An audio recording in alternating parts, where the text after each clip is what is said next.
Hey guys, welcome to the episode 9 of the Let's Talk About Life podcast. Today we talked about ego and really what it is, how to get rid of it, and how to get rid of it if you don't have somebody telling you that you have an ego.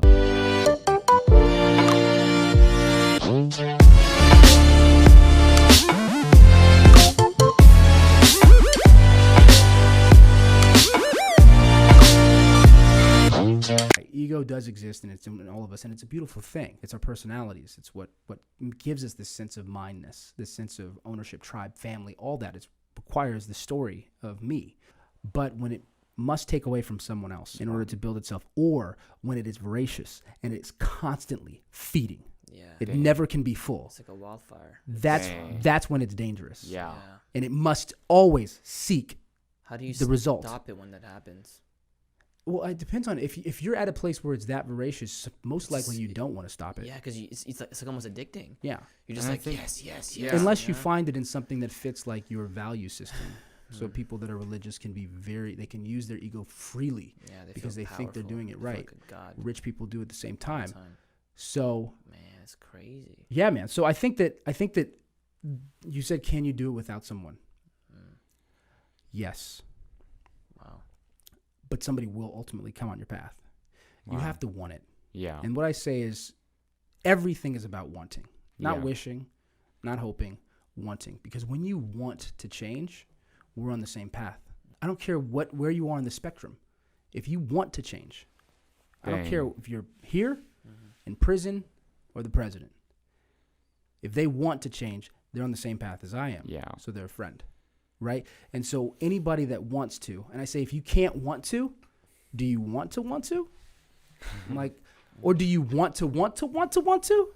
Wherever you are on the want, I can meet you there Dang. because you're desiring better. And to want to means you don't have now, which means that you're aware that there's more to grow. You see what I'm saying? So when a person's in ego, they're like, I got it. They say, yeah, I get it. They're not ready Yeah. or wanting. Or when Then they I'm say- like, or okay. when they say, I know. Yeah. I know is one of the most dangerous phrases in the world. Even in my coaching, I'm like, you're going to hear something you heard before. Do not correlate it to what you've heard before because it will not be new to you. You're going to automatically categorize it, and it'll have that schema around it, and it'll dissipate because that idea that you already knew still brought you here to me where you're working with me, That is true. right? So it wasn't strong enough to make the change. Make it new. Connect it to the new things that we teach and learn, you know? Well, if somebody notices they have an ego, Right. how can they change and take that ego out by themselves? So yeah, it goes back to, we were talking about wanting to change. When you want something, and when I say want, I'm like, you gotta want it. I used to say to people like, hey, I'm trying to open this drawer. It's not opening. I'm like, you gotta want it. Like, it's not opening. I'm like, then you don't want it. Like, you gotta be moving towards making it happen. So I think what the process is first you have to understand that you do have an ego. And I hate the fact that I'm saying the word ego so much. Like when the word ego happens too much, it sounds like, pop psychology type of stuff, right? So we're just talking about that dark side of us that is constantly consuming and anything it can, however it can, at the cost of other people for us to feel good, right? When there's a vacuum within us that is not fulfilled by anything inside us. That bad guy, right? We'll call it ego for now. But I think what happens is as you desire to evolve, to grow, you have to say, I don't know. You have to say, I want to know. You have to make efforts to meet people who are connected, who look more like what you imagine a non-ego state would look like. Yeah. Right? You look for humble people. You look for people that are powerful but don't need to flex it because kind people are dangerous. Kind people, they don't believe in their power, so they use kindness sometimes to get what they want. It's an ego. So it's not nice people. Yeah. You want to find people that can flex but don't unless they need to and then don't. Right? What I love about there's a story of Jesus when they were the merchants were in the temple. Jesus walked in, he saw it, and he's like, oh, okay. And then it says that he went to the back and he made a whip. Do you know how long it takes to make a whip? Like, if you're making a whip, by the time that it's done, you're like, you know what? I'm not really that mad. Maybe I should just go talk to them. No, he's like, okay, done. Pop, opens the curtains and starts going crazy, right? Because he knew he needed to flex. Don't mock my God. Don't mock my God. You can mock me. Don't mock my God. He flexed, but also he's the lamb. Also, John laid on his lap. You know what I mean? So finding those people that have power but don't abuse it are people that you can kind of start to search for. And they'll come into your life. But in the process, like if you can't get it through people, get it through books. You were talking about wanting to read more books. As soon as you said that, I'm like, absolutely. Yeah. Because when you're reading books, you're reading other people who have experienced these processes, and you get to walk with them through it. You know what I'm saying? Interesting. And so for me, I would read and read and read, and I'd be constantly searching. I'd meditate. I'd try to find, like, literally asking, like, I want the truth. I want the truth. I literally would, like, a Turtle Rock, I'd sit there, give me the truth. I want truth. Yeah. Right? Wow. And I did this consistently. And then all of a sudden, like, people just started popping up. Whether it was law of attraction or I just was tuned in to see these type of people, Yeah. it doesn't matter. You know? Yeah. I buy a green car, I see green cars everywhere. Whatever it is what it is. I saw the cars. I saw opportunities for evolution. They came in, and I would jump. I'd jump every time. They'd say, you want to come to this? Yes. Listen to the CD. On it. Da-da. Boom. And I just kept going. And what happened was I started to notice that I could see the faults. This is so interesting. The faults within myself and the faults within people, right? And I'm like, that was an ego move. And I think intuitively I kind of can see that already, but I got to really start to sharpen that skill. And so I started to notice it. But then as I was talking about, I think we mentioned it in one of the podcasts, where you're kind of, as you evolve, and I think it's like evolving is going deeper, you reach a point where you see everything that everybody else is doing, but then you go one level lower and you see yourself. And that's where the true test of ego is. If you're willing to see that you're the problem with all the problems you see in the world. Dang. Yeah. crazy. And when you're able to do that and look, because I was like, do I want to take this down another level? Because this is scaring the hell out of me. That's when you're like, as you start going into those spaces, right? My ego is alive and well in me, even the dark part, right? But it's not consuming me. Yeah. Right? And when I feel consumption, which could show up as envy or the desire to be successful already as the world sees success, when I see that, I call it out as quickly as I can. I had a friend of mine who was showing me these YouTube videos of this like fitness trainer guy, and I was looking at it. I'm like, I was just making comments. And he's like, why are you doing that, man? And he's like, the guy's doing it at least. I was like, as soon as he said it, it was like, pop, no ego. There was truth. And as soon as I hear truth, I say, if truth rings, I pick it up. As soon as he said, I'm like, you're right, it's done. I haven't done it since. I've never done it. You know what I mean? Wow. Because it's not who I want to be. My ego is not threatened. My identity is not threatened by people giving me truth. Truth, I win. Yeah. When you're giving me critiques on my beta, right? Yeah. You're like, I don't want you to take it like this. I'm like, what are you, like, what? Like, absolutely. Tell me what is wrong. Tell me what made you question something. One of my values is excellence. If better is possible, good is not enough. I need you to critique me. Then I'll evolve, Dang. right? So my story is different. My identity is evolution, right? As opposed to ego. This is what I found. This is what I know. I'm an expert in this and da-da-da-da-da. Yeah. I will constantly contradict myself as life goes on. I will listen to these podcasts and I'll be like, this idiot, right? Or I'll listen to these podcasts and be like, damn, I wish I listened. Do you see what I'm saying? Yeah. Both of those thoughts prove the destruction or reduction of ego. Yeah. You know what I'm saying? So yeah. And you gotta want it. you That got- is what you're saying. It's not, it's just, you gotta want it, but wanting is acting. It's constant action. Yeah. Wanting is displayed through action, reaching out. If you can't get people, get books. If you can't get books, write. If you do all three, it'll expedite the process. But you gotta move. You have to desire it. You have to ask for it. You have to be willing to reach that point where you're scared, because that's the only point that is real. Dang. We love chasing righteousness, greatness, success until it requires work. Wow. Yeah. And that's where the 7 pounds come in. Damn, that's Dang. real talk. That's bro. deep, man. Dude, That was an holy excellent answer. crap, That was an excellent powerful. answer. That was like right to the T, bro. I have a question about the dark state. Yeah. So you say you go down to a state where you start to realize that you're the problem within your problems. Right. You're causing the problems, as in essence. Yeah.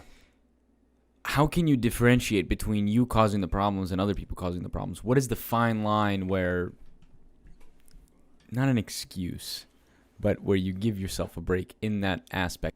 Yeah, I would say, what does finding their problem do for the world? What is it? It's a question. It does nothing. It does nothing. So the question is, what do you want? Do you want to do something or do nothing? Because if you're okay with nothing, then there's something you're getting for it. Right? Yeah. If I'm okay with Nothing. pointing at him Yeah. and say why he's wrong, but Then I'm you not don't- doing anything substantial, that means we're always getting something. We always have an impetus for a reason. We have a reason for something. So me doing something that does nothing Yeah. must be giving something Yeah. to us. someone, Yeah. probably me. Yeah. So what I was realizing is, even though I was right about the injustice of these people, Yeah. right? This was within church. It was self-righteousness. I felt like in a lot of ways there was this kind of like, all I got to say is you're prideful. You have to listen to what I say because I've been ordained by God type of thing, right? Yeah. And I'm like, it's so wrong that they're doing this. It's disgusting because I've seen them do these things that are, and they get away with it. Yeah. And I'm like, wrong, right? And then as I go down another level, my finger's pointing back at me. Dang. And my thing is, what do I gain by saying that they're wrong? And if you Yeah. think about it, I'm like, what about the conversations I had with people and I told them how they're doing things wrong? What about and you just start to see Yeah. how you create a story that makes you feel right. Dang. Yeah. Everything is my fault is kind of the idea of what I see. Because if Yeah. everything's my fault, I'm in control of everything. Taking ownership. Well, you're taking ownership because the thing is that this person isn't making me mad. My thoughts about that person is making me mad, right? That's what it means being self-aware. Right. Now, I can change the context and say if somebody's attacking me, obviously I'm going to attack back. If you're attacking my Yeah. family, like I'm gonna go. Yeah. You know what I'm saying? But I'm just taking it back to more of a meta level, and I'm saying that what am I gaining from this? Where am I showing up where I'm using this situation to garner some type of fulfillment within myself, right? Because all of a sudden, that's when you start to realize you're trying to prove something. And that's why my favorite quote, the man who has nothing to prove proves everything already. Because when you're full, you're not eating. You're Yeah. not hungry. You're not voracious. Your appetite isn't taking over. When you're hungry, what do? You will go find food. You'll find it. But if you're full, you'll do what you have to do for the day. Yeah. that If is I'm true. hungry all the time for ego, I will find things that constantly feed it. But if I'm full on who I know myself to be, then I can exist with others. You know what I mean?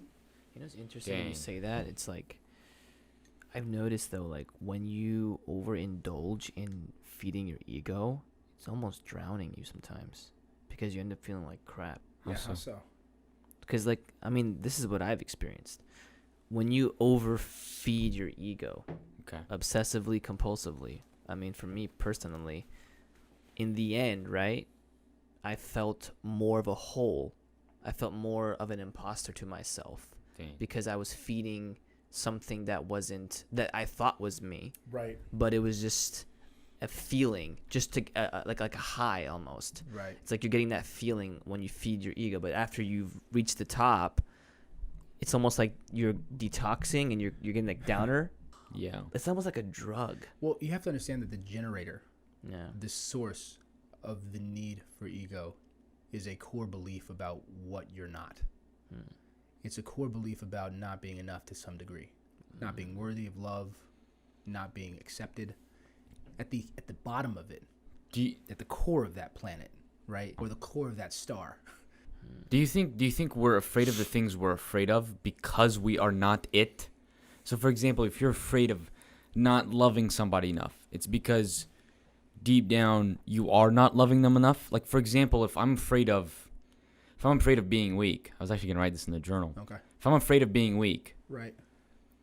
it's because somewhere in there I know I am. Just what you're shining light on is very true. The reason that we don't attempt, or the reason that we have fears, the reason that we have these desires to consume for ego's sake, is because there is a piece of us that is constantly reducing our belief in ourselves, if that makes sense. So there's a piece of you that's like, I'm weak. And so you're constantly living, because it hasn't been fully confirmed, because you're not like letting yourself think about it. So you're afraid to do anything that'll confirm it, right? So you're like, so what happens is we're constantly trying to prove strength because we feel weak. And so we have to chase it, because what we're doing is, it's a vacuum. Imagine something that's sucking, right? Yeah. All you have to do is keep throwing stuff in it so that it's constantly being full. Yeah. Because when you stop throwing stuff, you get sucked in, Dude, Oh, dude, right? holy crap. So you're just chasing and chasing and chasing as long as you possibly can. But the truth is, we only, and then it's crazy because then what happens is it bulges out where you find where you feel strong in areas that don't make you feel weak. yeah. So let's say your intellect, let's say all this different. These are things that you can find as I'm strong there. So you focus like a racehorse on that. Yeah. And we all do it. We all do it. I do it. You know what I mean? And the cool thing in my mind is when I do it, I'm like, my mind's like, where is it? You know what I'm saying? And sometimes I'm like, ooh, that's ego, or ooh, and I'm okay with. I'll get to it. I want to, and I'll get to it when it happens. It's not like I have to destroy it all. My process is my process. It's happening. I trust it, but I know I will overcome it. I know I will continue because I know that I want it. Some people don't know that they want to get rid of it because they feel they'll get lost in the process. Yeah. And the truth is they will. When they've built this person for that long, the idea of losing it, Yeah. it's Dude. death. It is. It's so scary. I remember I was talking about this Yeah. guy. I was talking to a guy. And there's a video of this like a viral video of a kid like in a bathtub or something like that. Oh yeah. And when I looked, I'd go look up. And he looked up, and I'm like, you have to drown yourself in that. Like the true process of evolving, Yeah. it's painful because you're disassembling yourself as you've created yourself. Yeah. I think I feel just that. I just feel death. Right. Like I feel like I'm slowly and almost excruciating death Right. to this old person or to this old person. So it's just very tough. There's days where you just don't want to do anything because you don't want to confront the death. I don't want you to like if somebody died in my life, I don't want to go to their funeral. Right. I just don't want to because I know I'm going to cry. Mm-hmm. So it's almost like the same thing but I guess what helps me out a lot is just looking at it like non-temporarily, like looking at it like, okay, well, even if it takes me 6 months, Right. okay, I got 50 years to go. Right. So 6 months isn't really everything. That's really the only thing that really is there. But I'll be honest too, it makes you want to go back to the old things. You now have a choice. Yes. That's what's so scary. You've been given a choice now. Because Yeah. you've now seen what you did not know, what you blinded yourself from. And now that you see it, you can't go back. That's Yeah. why in the Matrix, Cypher's like, I want to go back and I don't remember anything. You have to make sure that I don't remember anything because he knew that if he went back into the Matrix remembering it, he wouldn't be happy because he knows it's fake. You're in it, but you can't get your memory wiped. You can't. Yeah. You'll have to make a choice, and that's all I want. Because if you make that choice, I know where you're at, and you know where you're at. You can't go back because it's never back. That's true. Because at one time it was the reality, and now that you know it's not reality, you're choosing an illusion. Yeah. Yeah. That's what makes it. That's what's so hard about it. Yes. And as your identity is questioning itself, because you spent so much time running up that falling mountain, and then you put your flag in the ground, and you're like, "This is who I am," and all that don't matter. This is who I am. And then all of a sudden, you're like, I have to pull this flag out and I have to fall back a little bit. Like, this isn't my mountain. This isn't my mountain. Of course, that's terrifying, man. And it's okay to feel scared. It's okay. It's perfectly fine. It's a process. And when you see it, that's why when people are at the gym, let's say that I brought some species into the world, right? And we took them to the gym and they had no understanding of muscle lactic acid in the process, they would be suffering. The gym would be pure, it'd be torture. It'd be hell. But since we know that it builds muscle and it's only for a short while, since we know that it's just a process, we go and we feel good afterwards, right? We understand that the suffering will produce something. It's the same thing with this. The reason most people can't get past this destruction of their old identities is because they feel like it's just suffering. It's going to the gym without understanding what the gym does. And my job is, how do I get you to understand that you're going to build muscle, you're going to recruit new muscle fibers, different pieces of you are going to come together, and you're going to evolve into something that you never thought that you could be. You literally had a path from this path. I'm saying it's a different realm. Yeah. I'm saying that there's a whole nother universe of how you can live and move and work in the world. if you allow yourself to see yourself authentically, find the beauty, and then live from your purpose. So yeah, this is actually kind of like something that I've struggled with all my life in terms of ego, and hearing you talk about it, Jake, about how it almost feels like death, Yeah. and you don't want to face it, and this person of you that's dying. But when you come to that self-realization and that you realize that it's all just an illusion, Yeah. you can't go back Yeah. to that illusion because you realize it's just all a lie, big fat lie. So for me, fitness, Mm-hmm. exercising, right? Right. I thought I was doing it purely for me to get stronger because I was weak, right? I realized I did it purely for ego. I worked out to build my ego. I did martial arts to build my ego, so no one could mess with me, so no one can think they can step on me, so I'm stronger than them. And what I realized was when I used to post like calisthenic videos or post anything, right, in terms of workouts, it used to feed my ego. It still does feed my ego. Like right now, today I posted some videos. My ego is feeding it. Dang. It's feeding my ego. How? I feel good. But I feel good when I wrote, right? Oh yeah, well, I'm referring to my injury, obviously, but still, see, I'm just trying to justify myself. I put a video that I'm working out, doing my calisthenic stuff, right? I was doing like Superman push-ups or something. I was flying and doing stuff like that. And that was feeding my ego because I posted it like, yeah, look at me, I'm doing my Superman push-ups in my mind, right? Yeah. Yeah, you can't do this. Like, who the hell are you? You know what I mean? Like, in my mind, it's telling me this, Yeah. right? And it's my ego that's talking. After hearing that, after hearing what you said, I'm like, holy crap. All those, me getting stronger in calisthenics, me talking about, just do it, just work out hard, put in the reps, blah, blah, blah. That was my ego. That wasn't me. Right. That wasn't Ali. That was just my ego talking the whole time. It was just feeding and just building on that platform. It just was a huge illusion. Like you literally just snapped your fingers and it's just like, I'm like, wait, what? Like I literally pictured myself taking the flagpole right out of the mountain. Right. And I'm looking at it, I'm like, this is it? Hmm. This is just dust. There's nothing here. It's just lies. I'm not being true to myself. I'm working out.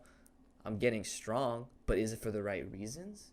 Am I doing it to be a better person? Hell no. I'm doing it to build my ego even harder and stronger so I can be more of an asshole.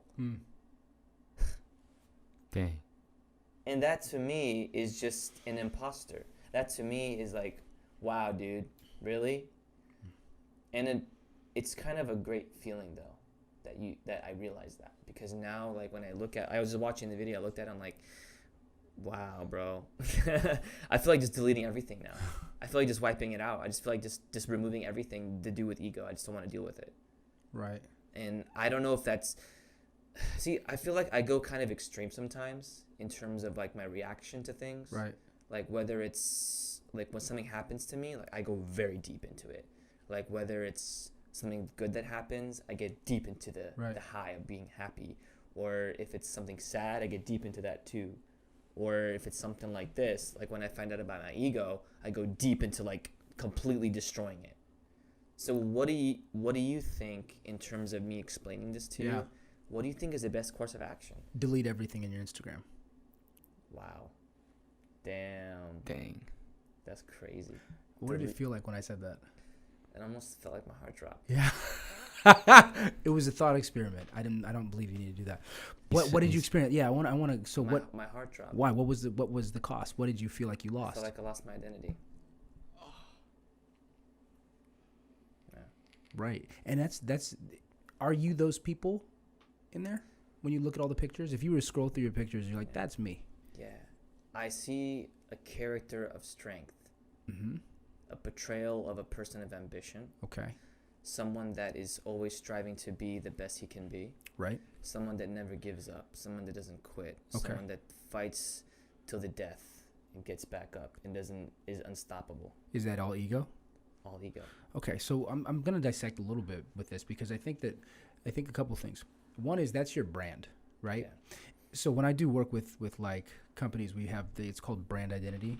What I call it is identity branding, right? Because I start from who you are as a person and then brand out from there, versus just who do you want to be seen as, right? So when I'm posting pictures of travel and everything like that, and I'm posting only like certain spec of my life, and then photoshopping the hell out of it, that's what I'm trying to portray. That's my brand identity, right? But identity branding is something more like, this is who I am and this is how I show up. And that's you in your authentic space. I think that's more beautiful, to be honest, right? I think that's what companies should do. I think that's the direction that we may be moving in. But you're putting out your brand. That's okay. But what I do think is, the embellishment thing that we were talking about, it's not like when we say it's all ego, that could be ego itself, right? To make an extreme action, we don't know. So we're not, that's where to want to see means you have to dissect and you have to see where is it coming from? Why am I saying what I'm saying? Why did I post what I post? Because if we were so nuanced, it would drive us all. We can't eradicate ego from ourselves, from our identity entirely. Yeah. But what you want to do is, why do you want to look that way? Right? It's just asking a question. Yeah. Curious. Well, like I said, because growing up, I was always the weak one. Right. And I don't want to look weak. Okay, I want beautiful. to look strong. Okay. So here's what's interesting, man, about this. Okay, how do I say it? When you're born, the baby's just laying there, right? Then it's crawling. Crawling is not the most efficient way of getting from one place to the other, but if it's all you can do, then crawl. Then when you stand up and you waddle and you walk. Then you walk, then you run. You see what I'm saying? I can't say that any one of those are wrong. Mm-hmm. So same thing with the process of reducing ego's power in your life. It's okay to experience some of those things, but you just don't go from walking back to crawling. Or you don't learn how to walk and then say, I want to stay crawling. Yeah. Right? That's when ego has become too powerful. Right? So what I think kind of in your situation with the posting on Instagram, and trust me, we are in an egocentric generation, man. It's just what it is. I know. You know what I mean? I know. Like, it's just true. Like, I looked at myself on the camera. What's that? That's I okay. just said I know. That's powerful No, but that you that's notice okay. it. Yeah, but it's true, man. Like, we're looking at we're constantly monitoring ourselves. It just is what it is. But what I'm saying is, okay, you have these posts and you're saying, am I still trying to feed that need that I started with? Because maybe that's what just got you into it. More power to you. You learned how to do Muay Thai, was it? Muay Thai. Muay Thai, and you learned how to do calisthenics. Like, that's dope, man. But if you continue to use it to laud yourself, if you continue to use it to say, I'm better than other people, if you continue to use it to build up an image of yourself, rather than use it to help people, rather than to use it to because it's just you just love doing it, you want to share it with the world, it's a subtle difference, man. Yeah, like when I travel, truly, when I travel and I do videos of me, it's literally because I want you to do it yourself. Yeah, you're right. That's a difference between I want you to see my life. No, I see right? what you're saying. That makes now, sense. and I'm not even saying that it's 100% one or the other because this stuff gets nuanced. Yeah, it gets nuanced. But it's like 10% ego and 90% or 15. I don't care. I'm not trying to create an ideal goal of percentages. But what I'm saying is that I know ultimately when I make videos, I want you to turn off the video and want to do something with your life. I know that. So when I put this stuff out, yeah, okay, I could sound intelligent to some, dumb to others. But if something hits you, then I'm happy because that's my number one intention. My vision is what propels me to move, not my ego. And if my ego is there, I do my best to get rid of it. Like literally, as quickly as I can. And most often I can do it quickly. I'll say I'm sorry if I'm wrong, quickly. Sometimes it's harder, right? And when it's harder, I acknowledge it. And I trust that I'll get to the space that I need to be able to, right? So it's this process of saying, why am I doing it now? I don't care about how you started. If I've had people that come into the gym, right? When I used to do training, they're like, I broke up with my girl, I want a six-pack. And I'm like, dude, you're here, right? Yeah. It's New Year's. Everybody and their mother's doing it because it's totally egocentric and it's totally vain. That's why they want to look a certain way. But you're here with me now, right? You're here with us. Let's work it out. And so we'll do the exercises, but I'll try to change your mind. My thing is, how do I get you to see that you're beautiful internally before you seek it get out, there. right? Yeah. So it's kind of that as you're switching, because the person who goes from weak to strong like that with a good trainer uses their ego to make up for all the lost time they had when they were weak. That's why I do not create people who are like, I want to be more confident in myself. Because as soon as they have a six-pack and abs, they're going to be a womanizer. You know, I've seen it. My thing is, how do I get you to see that you yourself, your internal self, is more beautiful, more powerful, and that's authentic? I feel like the scary part of social media today, just like thinking about myself, is how it's so simple now to feed your ego, Yeah. and it's literally like you're validating yourself all the time, and that validation feeds your ego even more. But the reason that we're validating ourselves, think about this, it's inversely proportionate. The more I need to validate, the less I feel, right? So what has Instagram done? It's made it that much easier to compare yourself to everybody. Exactly. Not just, this A-list model. Everybody. I mean, it's your next door neighbor who Exactly. has Yeah. more followers. Yeah. Exactly. I mean, it's everywhere. It's everywhere. So all of a sudden you have millions of mirrors that are on you. Wow. So of course you're going to seek these types of likes. Of course you're just, it's going to be this epidemic. It's a natural inclination of human behavior. You feel like you've just been lying to yourself all this, believing in something so much, but yet you realize it was just an illusion. I have to see the areas that I step forward with confidence, you know what I mean, and courage, and then also see the areas where I keep myself dumb, and that's the crazy stuff. That's the drowning of self, you know what I mean? Because we all have it. Trust me. Yeah. Like I have it right now. I had a client that I was training way back in the day. She lost 100 pounds, Wow. but it was about a month into the program, and she realized she only lost like a couple pounds, and she was like, I'm gonna have to do this forever. Like it scared her how far she was from her goal. Like when you lose a couple pounds, you're like, oh my God, I have to lose that much more. Yeah. So she was doing these lifts, and she was like sweating, red face and everything like that. And she's like, I can't do it. And I go, this exercise, what it is to you, there is something in my life that I feel I can't do. Can you please prove me a liar? Wow. Holy crap. What was so crazy was she just went because we were doing it together. Like all of a sudden it was like we both had a battle to fight. And I think that's something that's so important is that people that as they go up higher and higher, they're the expert guru. But I need to say that I'm terrified of some things right now. You know what I'm saying? And there's areas that I need to evolve and I need to grow. And when I told her that, it gave her a sense of community. It gave her a sense of this is a journey, and it, like I said, remember we were talking about you jump whatever hill you jump over, you become as big as, and so the next hill is twice as big, you become twice as big as you jump it, but it's the same jump energy required to get to those new levels. There's a shadow side to all values. Excellence. The shadow side is perfection. If better is possible, good is not enough. That means you can never be it. Yeah. Because as soon as you make better, a better version is available. And Wow. perfectionism can sound like a disease, but it's something that I've created that we produce within ourselves to avoid doing in action. That sounds Dang. You know what I that mean? sounds so relatable. Yeah, Dang. we're the source of most of our issues, right? That's true. Because they serve a purpose. So perfectionism serves me a purpose, right? So I think that's an example to be able to know, like I can go out and say I can look stupid more. Yeah. And that's and so I'm one of my issues is I'm kind of primed and polished, right? Yeah. You gotta fuck it up. Yeah. You know what I mean? You gotta go out there and you gotta make mistakes and you gotta start being willing to experience those things. And in certain areas I can do it, but certain areas not. You know what I mean? And it may tie to my desire to connect.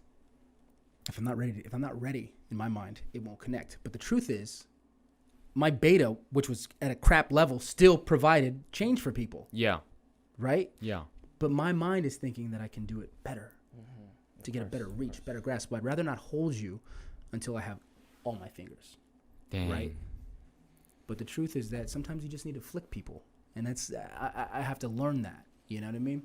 Yeah. It's just really interesting to see kind of your life and see an insight into it, because it's how can I say this? you're at a higher frequency. So it's kind of cool to see that there's similarities in the frequencies, kind of like you said about the jump. It's like, it's really cool because the general consensus is that you're at a higher frequency, so you don't experience some of the things I experienced, which to some degree is true. Right. But in overall essence, it's like you're kind of going through the same things that Ali and I are going through. Absolutely. It's just, that's really, really, really cool to see. Yeah. It's affirming too.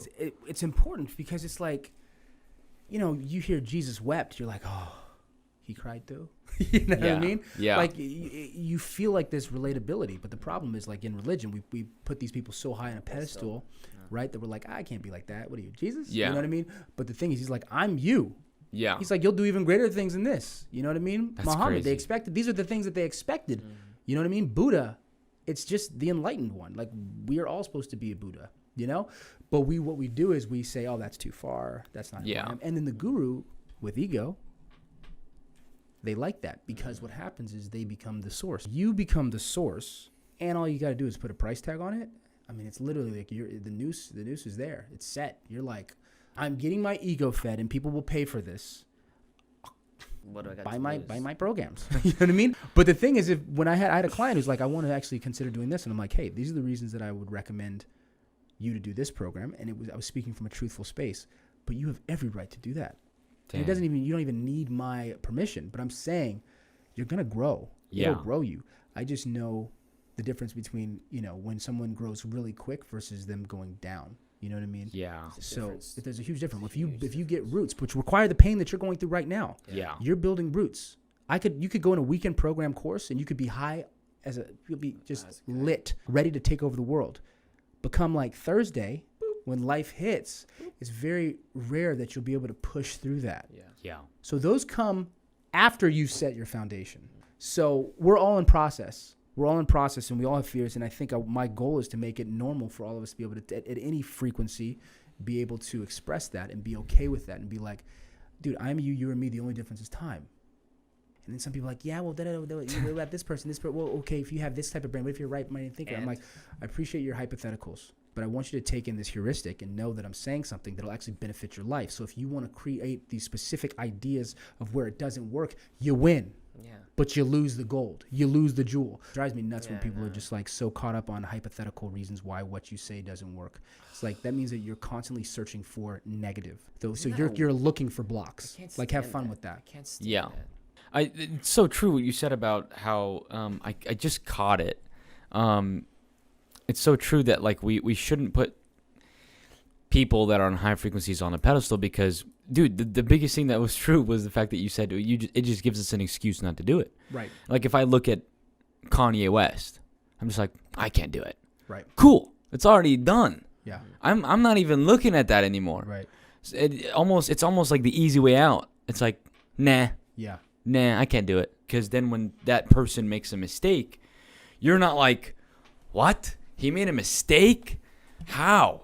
Why? And then you just get super disappointed because you've had them on a pedestal. Ooh. So it's very important That's to real humanize the people that are That's on the right. higher frequency. Bro, that's in our society today. Social media is used to just totally castigate, destroy people, right? If you're good, we will lift you up high until we throw you down. Right? Yeah.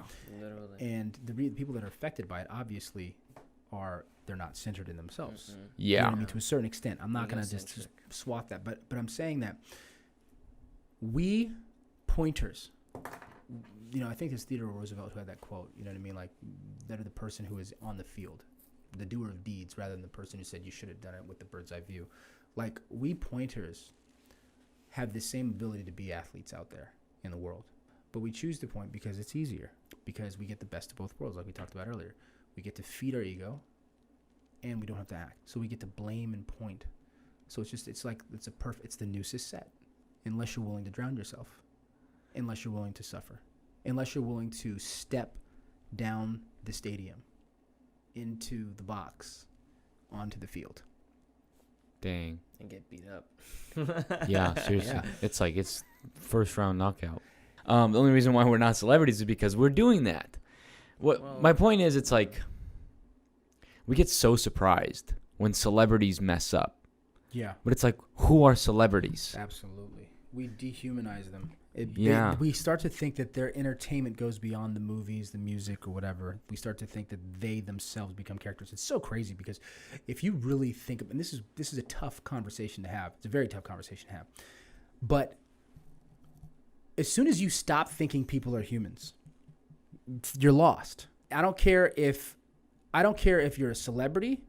I don't care if you're a different tribe. I don't care if you're black. I don't care if you're a cop. I don't care any of that. As soon as the other becomes non-human, as soon as they serve a purpose of filling your character schema of who you think they are, you're lost. Mm-hmm. And so what happens is these entertainers, when they fall, we enjoy it. Yes. Because they're living out our fears. Dang. And we can point at it. Because we hate the things in others that we hate in ourselves to a certain extent. And we can't allow them the opportunity to be human, right? And that's just what happens. You know what I mean? It feeds our egos almost. Yeah, it keeps us comfortable, and it keeps us right. Look at this guy. You know what I mean? People start arguing about some random animal that was killed, but they're not dealing with some very real issues that are happening in their community.